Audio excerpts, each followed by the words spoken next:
There I was standing across my opponent, my first ever competitive sparring.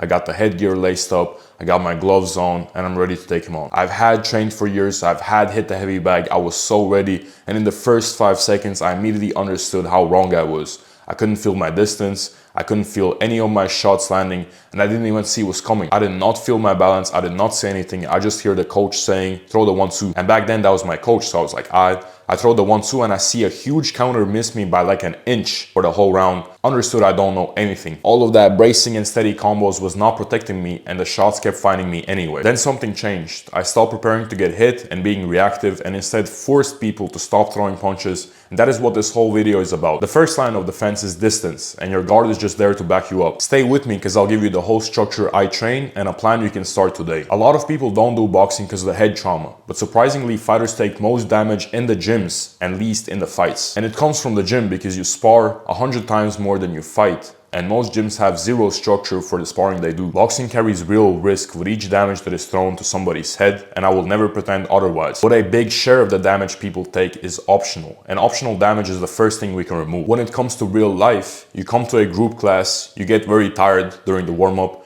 you hit the heavy bag, you learn some combos, then you hit the pads, you work with your partner, then you do an ab exercise in the end, it's beautiful. Then one day you're invited to spar with somebody. You have one instruction, keep your hands up. And then you have this hope that if you keep your hands up, you're gonna land your punches and the opponent is not. But then once you sit here, that means you still feel every punch arrive. It literally hits you through the gloves. If you don't hit yourself, then it still snaps your head back with the initial damage of the punch. If you have a healthy competitive spirit, then comes the ego sparring. On a random Tuesday, two beginners trying to win a sparring match, nobody learns, everybody's concussed, and the coaches say nothing. Both people are paying for it with their long-term health. So you do not have to get knocked out to make your training count. Even if it's small shots, they still add up over the years, and there's countless studies showing just how many headshots beginners take in their first months of boxing training, which should not be a thing. And this is why grown men with jobs quit, even if they start for themselves, or parents pull their kids out, because nobody explains to them that this is not part of the process. Nobody explains there's another way to learn. So let me show you the other way. It has 3 layers: distance, base, and composure. And then you get a structure that builds the 3 of them without risking your brain damage. Let's say there's a punch coming at you. Getting hit is a distance problem before it is a blocking problem. Let me say this again. Getting hit is a distance problem before it is a blocking problem. Any punch exists inside its own range. If you stand 1 inch past that range, that means the hardest puncher in the world is swinging by you, not at you. And the beautiful thing is that range is dial. You're either in the range or you're not. But most beginners, when they come to a boxing gym, only know 2 extreme options, which is either you're way too far out or you're way too close and then it's just going. The edge of range is where elite boxing happens. That you're close enough to get your timing right and touch the opponent, but you're not close enough for them to commit to hard shots and sit on them. The reason you see elite opposition look very calm in there is because they feel the range and they're not in a position to be hit. So they're not faster than everybody, they don't have the spidey sense reactions, it's just that they're in a positioning, they're positioning themselves to not get hit. Or they're positioning themselves so they know what punch is coming, so they can either counter or set up their own attacks. And beginners usually lose the power once the distance changes, where elite fighters keep their power in every single range. So this means that most people you're gonna spar at a boxing gym, you can delete their whole offensive game just by changing the distance. And in high-level amateur boxing, where you can't think during the rounds because the pace is so high, the winners land more punches because of their positioning and distance, not because they are faster than the opposition. Matter of fact, the faster fighters usually lose because they're way too fast for themselves. But that's a topic for another video. There are a couple of inches between the lamp and my hand, and if I'm an advanced fighter, I know how to close this distance, I will do it. But if I don't, I'm not. Distance sounds like some super intelligence skill, but it is produced by your feet.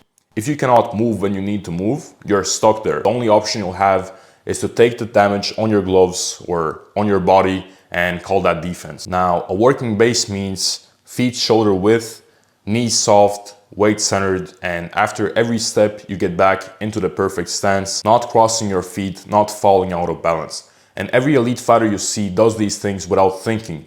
Steps give you the options to move all directions and reset. Gallops close the distance quickly. Pivots give you angles, and the pendulum step helps you build your own rhythm while making your opponent think, mix up the timing, etc. Now, straight back is the damage highway, and almost everyone retreats in a straight line back, but that's how people land punches.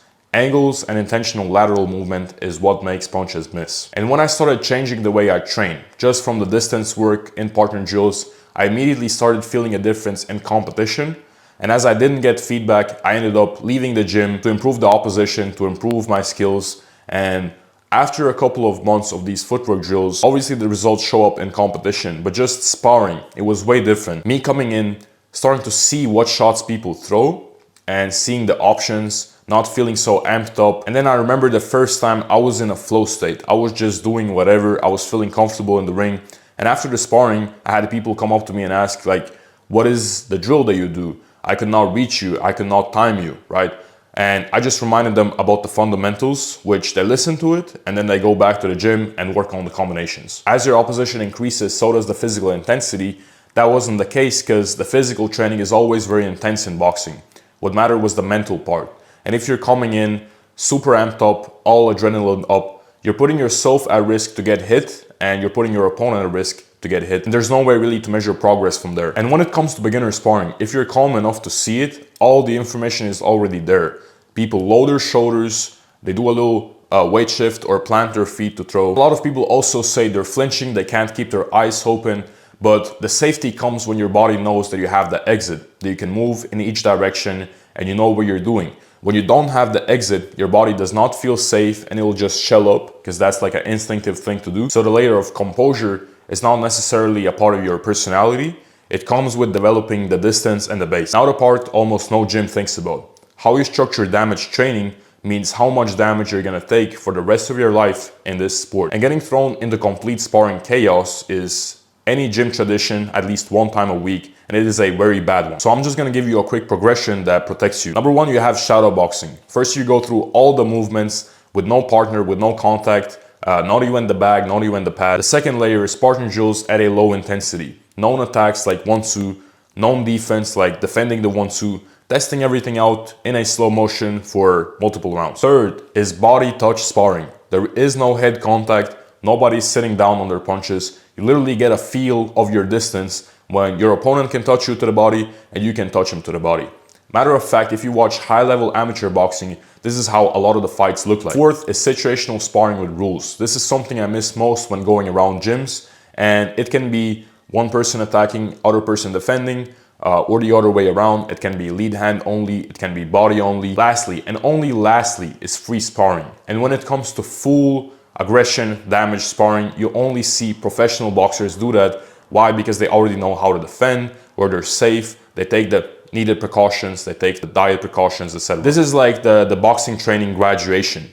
But when you go to any gym, and most gyms are gonna hand that out to you on day one. Matter of fact, they might even test you. They're like, hey, this new guy coming in, let's put him in with one of the national champs and let's test out his wit. And as you see, every stage has a purpose. It is to learn a skill before you give somebody the privilege of landing a hard shot on you, because that is not natural, that is not healthy. If your gym cannot explain its contact progression, it is your signal to ask more questions or find a better structure. This structure is what I stand on when I coach adults or kids, because the skill shows up great without the damage. Here is your plan for the next 30 days. You need some floor space and 15 minutes. Don't need a gym, you don't need a partner, don't need equipment.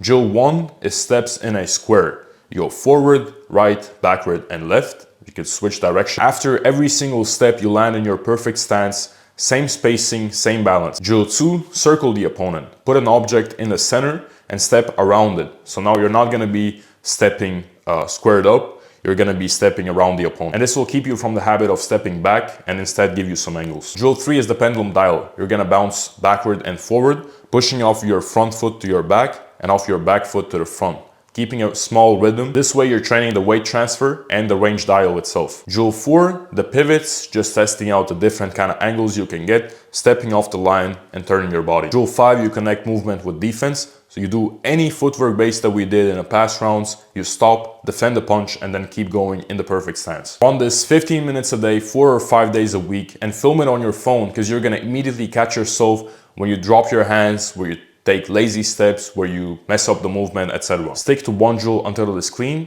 layer the next one when you are ready, and try to make every single session slightly better than the last one. Give it 30 days, progress looks like you landing back in your stance, and seeing sparring partners miss punches that they used to time you with. Those 5 drills come straight out of my footwork blueprint.